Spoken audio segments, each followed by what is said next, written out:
devices. Okay, so I'm going to end with our actual biologist who made the how-to video on Jove.com for gene guns.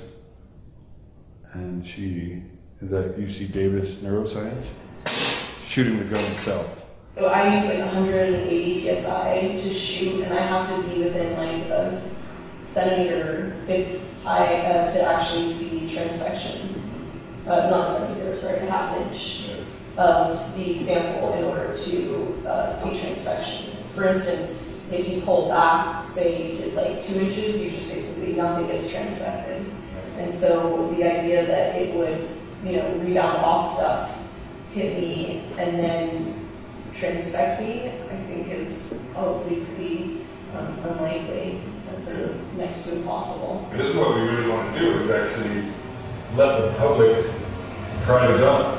We want to set up a bench in the gallery and not worry about contamination. But yes, to worry about the spectators a little bit, like your phones and probably at least a shield. If we had a plate full of, some sort of tissue culture, and we wanted people from the public to come into a day lab during gallery hours and sit down with us with a tank like this and a gun like this and fire it, and talk to them about what this does, how it works, how often it works, why people do this. What do you think about A, from a biosafety, and B, from a sort of public education science? From my own sense of it, it would be that it would be totally safe, but I don't know if there are tools in place that basically say, despite it being safe, we need to take whatever precautions, and that's just not reasonable. Yeah.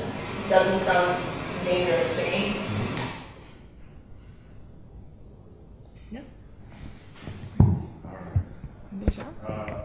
I'll respond to a few questions. I won't debate with you. I'll just, if you have details you need, and then I'll be quarantined.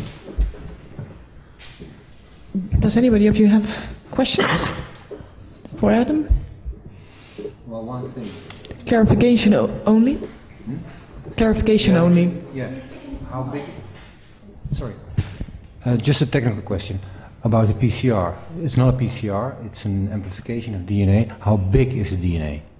The MDA, multiple displacement amplification, is being used now by a lot of people, including the Human Biome Project, the HMP over at Craig Ventnor's place. I went and interviewed some people